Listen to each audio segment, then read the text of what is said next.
Eu sou Tatiana Correia e está começando mais um podcast do Agro, Saúde e Cooperação. E hoje nós vamos falar de uma cadeia produtiva que muito nos encanta, que é a cadeia produtiva relativamente nova aqui no Brasil e também aqui em Santa Catarina, que é a do lúpulo. Para isso eu vou conversar com o Herman Wigman, que é o presidente da Apro Lúpulo, e o Léo Rufato, que é pesquisador e professor da UDESC de Lages. Olá, sejam bem-vindos. Boa tarde. Boa tarde, pessoal, tudo bem? Boa tarde. Gente, vamos falar então um pouquinho, né? O Agro, Saúde e Cooperação, a gente conseguiu já produzir 2 episódios, né, na televisão, falando sobre essa produção que é nova, que desperta muito interesse, né, dos apreciadores de cerveja. E eu achei muito interessante quando a gente começou a fazer, porque a gente buscou um pouquinho da história. Então, acho que a produção de cerveja ela está muito ligada à nossa migração, né, à nossa história mesmo aqui do estado. E diferente de outras cadeias produtivas, digamos assim, o que aconteceu que não foi o sucesso do lúpulo que incentivou a produção de cerveja. Foi a nossa herança, né, germânica, enfim, da produção, que incentivou a produção do campo. Então, de novo, de uma forma diferente, a cidade acabou incentivando o campo nesse sentido. E aí a gente hoje vê, então, uma cadeia produtiva que vem crescendo, que tem uma história curta, mas que em pouco tempo a gente conseguiu um sucesso, digamos assim, um pouco inesperado, né? Que surpreendeu não só o brasileiro em si, mas até os pesquisadores, né? E é por isso que a gente vai começar a falar sobre isso. Eu vou começar, o Herman, com o Léo Rufato, porque, se eu não me engano, a Apro Lúpulo, inclusive, começou dentro da universidade, né? Foi através de pesquisa, dessas primeiras pesquisas, que dali se sentiu necessidade, inclusive, da criação, né, de uma associação de produtores. Léo, me conta exatamente como é que foi, né, o início dessa pesquisa, quando o lúpulo começou a entrar aí na Serra Catarinense. É uma história bastante interessante, porque nós vimos com vários atores trabalhando de formas isoladas.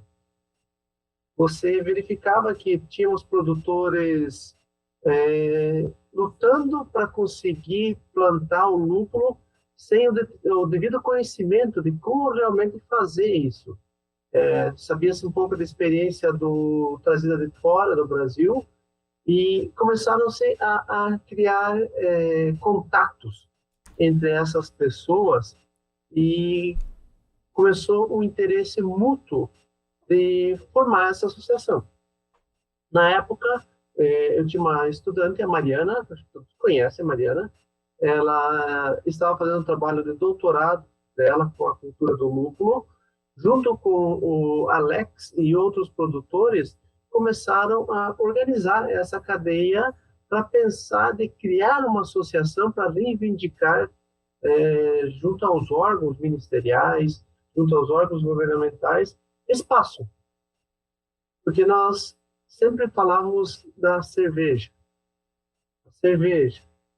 A cerveja, dentro dos seus insumos, ela tem como principal malte, que vem da cevada, a água e o lúpulo.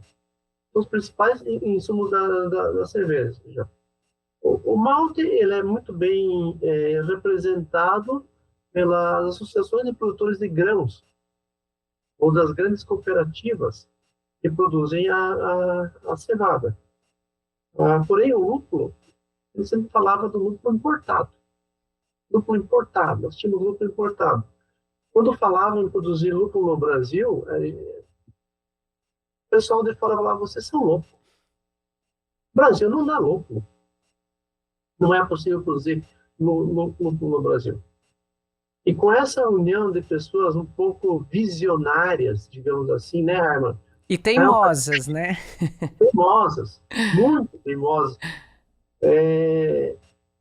Começou essa semente, digamos assim, a germinar no coração de cada um dos produtores e criou-se a associação aqui dentro da universidade. A primeira reunião foi feita aqui, A sede local era aqui dentro da universidade.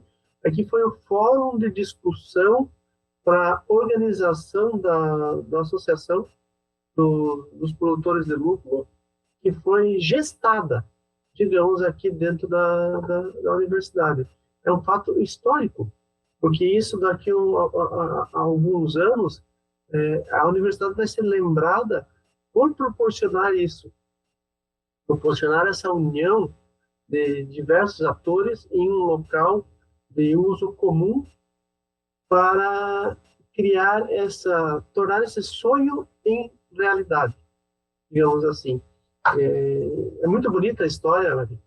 Porque você vê a evolução hoje da Prolúpulo, e a representatividade que a Prolúpulo tem hoje no Brasil, assim, é fenomenal. Então, Erma, começa contando pra gente, né, quando foi que você então se encontrou e se juntou, e a importância, né, quando a gente, de fato, a gente cria uma organização para todos, por que eu preciso então estruturar o setor? Eu posso, por si só, produzir e vender, e você é um dos únicos, e não é bem assim, né, não é vantagem nenhuma a gente estar isolado quando a gente fala de uma nova cultura. Conta essa história pra gente, por favor. Eu acho, nós somos participantes, né, sócios fundadores até da Prolúpulo. Não tem, na minha visão, não tem como você introduzir uma nova cultura agronômica sem a união e somar as experiências individuais.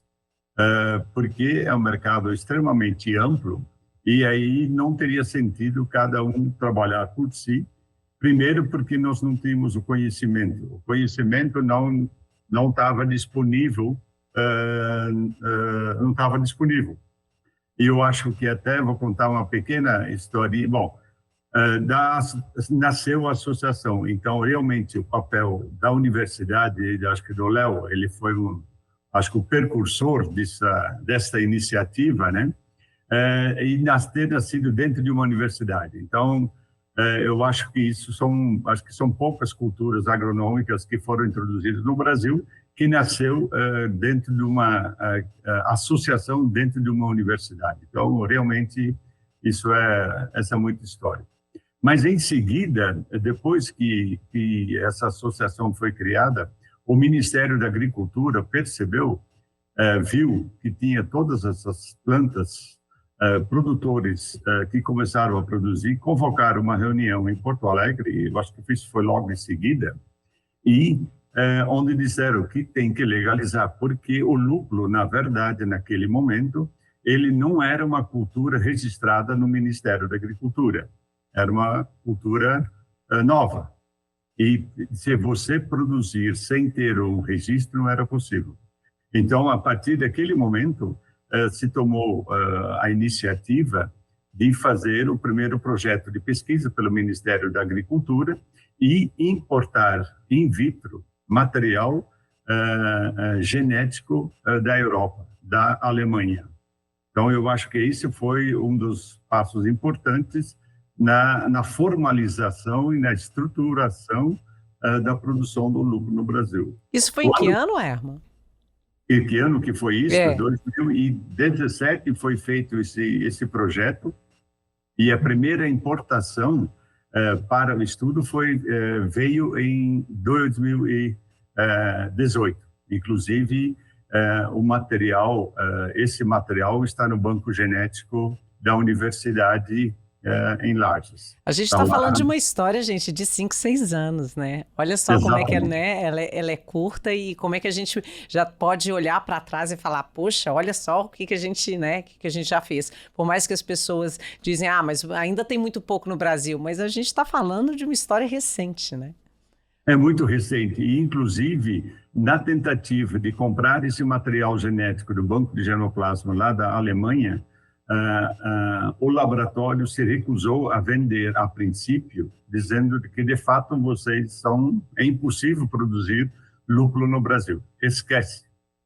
E aí teve que ter um comprometimento com a empresa, dizendo de que, vocês nunca vão reclamar vão ter que pagar antecipadamente se assinam um documento que é uma venda única e esquece da gente. E esse material foi introduzido no Brasil com a perda de 1%. De 1%. Olha só. E aí é que entra a pesquisa. E é onde a gente tem que acreditar e valorizar cada vez mais o papel da universidade, o papel dos órgãos de pesquisa, da ciência, né? Que aí a gente pega e prova o contrário, de teimosos, né? Quando eu falo de percussores e também teimosos, é de estudantes que, opa, se não tem ninguém que escreve sobre isso, eu vou escrever, e o professor que aceita esse desafio e que pega e fala assim, vamos fazer. E aí a gente hoje tem tecnologia, né, a favor disso. Eu sei que tem um monte de coisas aí na UDESC, não é o único órgão hoje em dia. A EPAGRE também, ela já trabalha, né, também no melhoramento, mas tem esse trabalho ali que a UDESC, ela não parou. Desde então que começou aquela primeira linha de pesquisa ali de doutorado, a gente vai hoje lá visitar a instituição e tem mestrado, e tem doutorado, e todo mundo querendo saber, e não acabou, mesmo a gente tendo, né, bons resultados, né, em alguns cultivares, vocês ainda estão buscando melhor, ainda mais, né? Aí me conta um pouquinho, Léo, como é que foi essa parte da ciência aí? O que foi realmente, foi a virada de chave onde vocês conseguiram provar? Não, a Brasil pode produzir lúpulo sim. Tiveram alguns marcos importantes dentro da pesquisa do lúpulo. A primeira grande dificuldade foi conseguir um material genético, digamos assim, real, ou reconhecido, que aquele material era aquele mesmo que eles estavam nos encaminhando. Graças a essa importação que foi feita em 2019, nós tivemos a certeza que o material que nós estávamos plantando era aquele mesmo. Porque o que acontecia? Você conseguia comprar material de viveiros, assim, não regulamentados, quando eles afirmavam que era uma determinada cultivar. E te vendiam aquilo como uma cultivar. Nós plantávamos e o comportamento não era nada aquilo do que eles declaravam, porque não existia um controle de entrada do material genético que estava sendo multiplicado. E também houve uma mudança ali da entrada de uma doença. Junto com esse material foi trazido ilegalmente para o Brasil. E foi o míldio. Nós não tínhamos o míldio no lúpulo, a espécie dessa doença que atacasse o lúpulo, e foi trazido junto com uma importação de material irregular. Daí a importância, né, Herman? Ministério, da Prolúpulo, de tudo. Aí a gente entender como é que é o início de uma história de uma cultura, porque aí a gente trazendo para cá, inclusive, só a gente enfatizando, teve muita gente que plantou e que teve que retirar, né, essas mudas para poder, então, depois sim, continuar com a produção. Mas prossiga.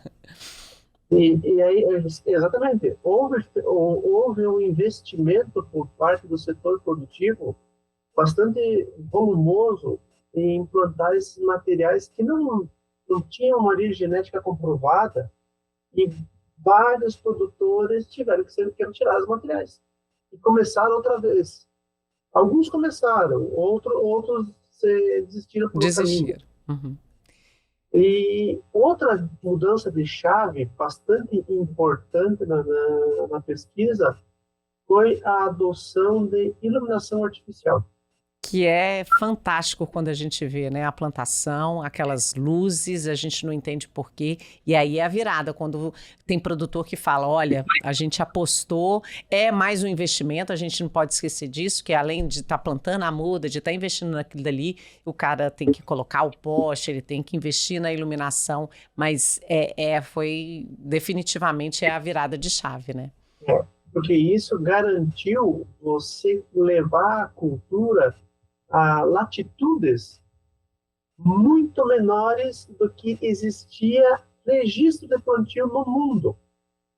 Com isso, você conseguiu produzir lúpulo no Espírito Santo, em Brasília, Minas Gerais, São Paulo, onde são latitudes menores. Quando eu falo de latitudes menores, eles têm menos horas de luz. E a planta, ela precisa de uma quantidade muito maior de horas de luz que nós temos no Brasil. Por isso que elas são plantadas em latitudes muito maiores, como o norte dos Estados Unidos, como o sul, o extremo sul da Argentina. Porque naqueles locais, os verões deles têm 14, 15 horas de luz. E nós não tínhamos isso aqui. Com a pesquisa, isso graças à pesquisa que trouxe digamos assim, a luz, esse conhecimento, foi possível você expandir a cultura para quase todos os territórios do Brasil. E tem produtores hoje em quase todos os estados, Hermo? Como é que a Prolúpulo hoje ela divide, assim, ela fala onde de fato é a região que é melhor produtora, né, que tem clima, que tem condições? Nós estamos produzindo em todos os estados, na verdade, né? Começa desde do Rio Grande do Sul até em Alagoas. Uau! Então, realmente, né, porque quais eram os desafios, né, do lúpulo? Primeiro era tecnicamente, né, então os desafios agronômicos, que com realmente a possibilidade da iluminação, que é um custo até bastante baixo, porque eu acho que antigamente se tentou produzir por luz, eu acho que foi na África, né? E só que naquela época se achava que deveria ter uma iluminação para fazer a fotossíntese. E aí o investimento era proibitivo em termos da cultura. Hoje, quer dizer, já se descobriu através da pesquisa. E outra coisa, né? Eu acho que é importante, por ser uma nova cultura agronômica, o interesse das universidades, dos alunos, né? É muito grande, né? Se a gente olhar a quantidade de mudas que já foram cedidas para universidades em mais diversos lugares, que vários agrônomos querem, de fato, participar desta nova possibilidade agronômica. Então, quando a gente, com a tecnologia da iluminação, que eu acho que esse realmente foi o ponto de virada, que viabilizou a produção de lúpulo, além da fertilização, e tem outros itens agronômicos que também ajudaram muito, se permite trabalhar, produzir em todos os estados. Tem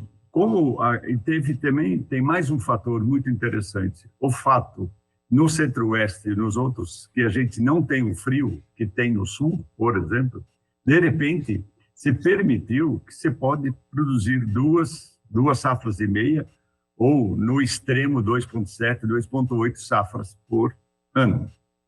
Então, isso é mais um paradigma que se derrubou. Não precisa invernar. Claro que nós estamos apenas começando, não sabemos ainda como é que a planta vai se comportar depois de 2, 3, 4, 5, 6 anos. Mas, em 6 anos, tanto na Alemanha como nos Estados Unidos, você tem 5 safras. Em 6 anos, aqui no Brasil, pode ter até 12 safras.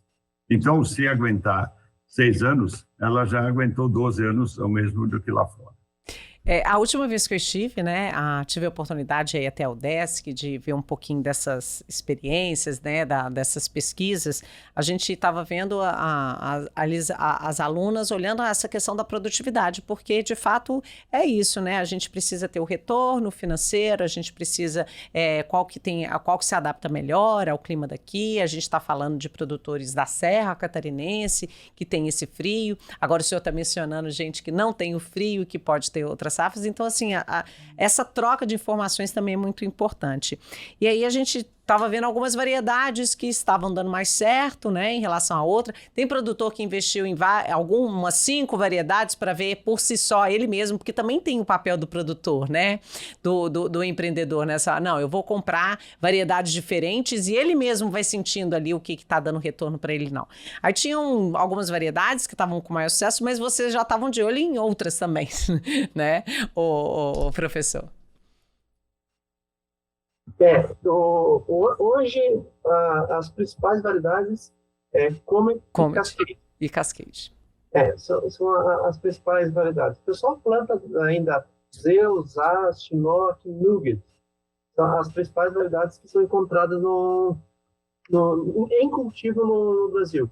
São as mesmas, Erma, que daqui do sul, com esse frio que estão, né, mais para o nordeste do Brasil? São, eu acho que, na verdade, são as cultivares, estamos testando todas elas, né? Porque alguns têm o objetivo, né, de você ter o alfa-ácido, mas o outro é ter o aroma, então tem uma variação. Uhum. Eu digo até, eu gostaria até de um gancho, né, que o papel das universidades é muito importante elas terem campos de avaliação das cultivares por região, porque nós temos diversas regiões. Qual é que se adaptaria melhor? Porque o produtor, eu sempre falo o seguinte, né? Quando o produtor quer comprar mudas, ele falou assim, olha, me dá 10 variedades. Aí ele falou assim, olha, não faça isso. Primeiro, você não é um instituto de pesquisa. Segundo, você vai produzir, você não vai conseguir identificar a diferença entre eles, a necessidade de diferença entre eles. Então, esse é o papel dos institutos da pesquisa. Então, essa proximidade da pesquisa com a produção é fundamental. Porque o produtor, ele vai tentar qual é o que melhor se adapta. Mas, no fundo, também, quem define é o mercado. Uhum. Não é porque a cadeia só se fecha se você tem um consumidor. Isso.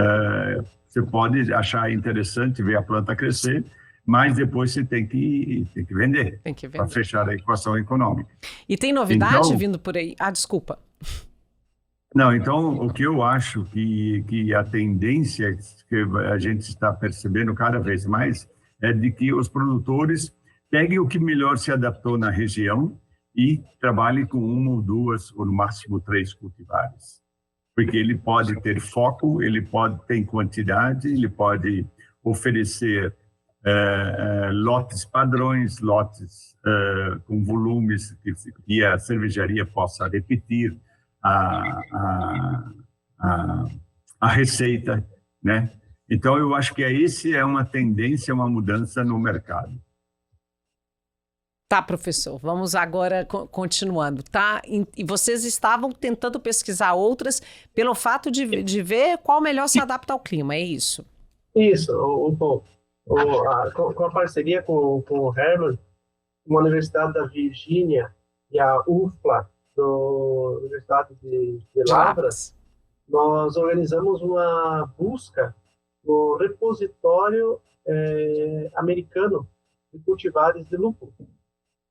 Tentando identificar algumas cultivares que tradicionalmente eram plantadas em regiões semelhantes ao sul do Brasil, ou em regiões que tinham uma pressão maior de doenças, para buscar cultivares mais resistentes à condição climática que a gente vem enfrentando ao longo dos anos. E nessa parceria, o repositório enviou para a Universidade da Virgínia algumas cultivares da África do Sul, algumas cultivares da Nova Zelândia, que são adaptadas lá naquela região e que talvez se adaptem às nossas condições também. E o Herman, com a empresa dele, fez essa importação para nós trabalharmos com a pesquisa. Ainda no Brasil, a importação de material genético para pesquisa é muito complicada. Quando a gente consegue trazer para fins comerciais, ela é até mais fácil o trâmite do que para pesquisa a gente conseguir trazer esse material. Então, graças à parceria, porque, assim, ao meu amigo Herman, que acredita na pesquisa, acredita nas universidades, hoje a gente está com um leque de variedades para serem testadas no Brasil todo. Essa é a coisa bonita da cultura. Não é a universidade trabalhando sozinha, não é o setor produtivo trabalhando sozinho, e sim toda uma cadeia que quer que a cadeia cresça como um todo. Cada um no seu papel. Eu achei aqui, inclusive, a informação que eu estava procurando, que Santa Catarina aqui Me corrija até se esse número já mudou. Ela tem são 19 produtores, a gente é o terceiro, tá, gente? O estado é o terceiro do país, a gente só perde para São Paulo e Minas Gerais, porém a gente é o estado com a maior área de produção. A gente tem 34 hectares aí. E a gente também é o maior em número de plantas, que são quase 79 mil. Então a gente vê aí um comprometimento do produtor. A gente não está em maior quantidade de produtor, mas o produtor que está ali, é óbvio que teve um incentivo, né? A gente vê que tem empresas que incentivaram, pessoas que se animaram com isso daí. Mas eu vejo também uma outra questão que aí a gente tem que dizer e deixar claro que é interessante, que não é só ter, como o senhor mesmo disse, tem aspecto comercial, que não é só colocar a planta e deixar ela crescer. Aí a gente precisa beneficiar. Então, o lúpulo, ele tem uma necessidade ali que ela digamos assim, ela é um pouco preocupante se não houver uma organização, porque eu vejo produtores assim tendo que colher e correr para poder ir para o beneficiamento, que hoje o lúpulo, gente, ele é oferecido a cervejarias em forma de pellet, né? Então ele precisa passar por esse beneficiamento. Será que a gente tem unidades em quantidade suficiente para a gente poder atender e para a gente crescer? E aí vem de novo aquela importância do Ministério da Agricultura, dessa produção ser reconhecida, para a gente também conseguir linhas de crédito. Será que o futuro não seria também cooperativas de produtores de lúpulo, para que a gente sabe que uma unidade de beneficiamento, ela sai caro, que tem todos os equipamentos, que também até há pouco tempo atrás não existiam, nem se sabiam, né? Por ser uma cultura nova, esses equipamentos eles precisaram ser criados. Então a gente precisa também, não é só incentivar e dizer o lúpulo dá certo no Brasil, mas a gente também precisa estar preparado. E aí tem um trabalho longo, dá para o lúpulo aí pela frente, né? Com certeza. O que nós precisamos será uma necessidade de termos central de processamento. Porque o produtor, ele pode ter uma pequena produção, perfeito, ele pode atender um nicho de mercado, algumas cervejarias. Mas, na hora que você começa a atingir um volume maior, você tem que atingir o mercado como um todo. E aí você precisa fazer lotes, padrões de tamanho. Já deve surgir no mercado, eu acho que... Porque o lúpulo, ele está organizado no mundo, tanto na Alemanha como na Inglaterra, como nos Estados Unidos, vários lugares, ou é cooperativa, ou é uma grande organização que eventualmente compra a produção do produtor em bales e depois ele faz o processamento, homogeneiza e faz a pelletização. O que o produtor tem que fazer no campo, porque a janela de colheita é curta, ele tem que secar e tem que colocar ela em flor, em bales, né, em grandes pacotes que possam ser enviados para os centrais de processamento. Mas, sem dúvida, a tendência será cooperativas, ou será organizações, ou mesmo um empresário ou uma empresa local que possa comprar ou processar para os produtores. Então, o estágio atual do lúpulo no Brasil é exatamente isso. Então, a gente vê... O Brasil é o terceiro maior mercado mundial da cerveja. Então, a gente tem um país que bebe muita cerveja. A gente já descobriu que dá para se plantar lúpulo aqui. A gente tem pesquisa ainda em franca expansão, com um monte de cultivares. A gente já pegou, digamos assim, né, qual foi a mão dessa pesquisa, né, professor? O que não falta é gente querendo isso. A gente também viu que, da mesma forma que a produção de cerveja incentivou a produção de lúpulo, agora o nosso lúpulo, que é um dos melhores, que tem excelente qualidade, entendeu? Às vezes até superior do que o importado, também passou a incentivar os produtores de cervejas artesanais aqui. Então, uma coisa, a gente está vendo um ciclo, né, se completar e uma coisa estimular a outra. É a roda do agro, né, que a gente vê quando ela funciona de fato. A pesquisa, a gente produzindo. Então, a gente já tem aqui em Santa Catarina, já saiu uma cerveja 100% catarinense, com todos os insumos, né, da cerveja produzidos aqui no estado. Então, a gente tem visto, porque o cervejeiro também, ele é um alquimista, ele adora uma novidade, adora um lúpulo de qualidade para ele poder fabricar novas cervejas. Então, a gente está vendo isso meio que se completar. Isso quer dizer, o que eu estou perguntando com isso, né, Herman? É promissor o futuro do lúpulo no Brasil? É o quê? Desculpa. Promissor? Você acha que tem futuro? Eu, certamente, eu gostaria até de colocá-la mais forte. Eu coloquei uma frase em 2017, onde eu escrevi numa propaganda, né, no carro que eu andava, que lúpulo no Brasil era realidade. Naquela época, falando em 2017. Eu acho que no futuro nós seremos um dos players mundiais de produção de lúpulo. Por que eu falo isso? Tecnicamente, então, novamente, só lembrando que agronomicamente é possível, economicamente viável, pelo volume, já conseguimos, e conseguimos entregar o produto com as características competitivas, ou melhor ou não, é importante você sempre entregar isso, mas no mínimo as condições mínimas de comparar o mesmo lucro de fora, nós atendemos. Com a mudança climática, cada vez mais terão desafios de produção, principalmente no leste europeu. Tivemos quebras sucessivas de safra. E lá tem uma grande produção de pequenos produtores. Lá tem o problema de água. A não ser que tenhamos uma mudança climática muito significativa, mas se esses desafios continuarem, eles vão ter que investir. Mas daí eles têm que investir em pequenas propriedades, provavelmente vai se ter um desafio geracional de que o futuro, os jovens já não querem mais investir numa commodity, grande dinheiro, que não sabe quando vão ter recuperação. Então, como o Brasil já tem condições técnicas de apresentar um produto competitivo, e o lúpulo é uma commodity, o mercado é global.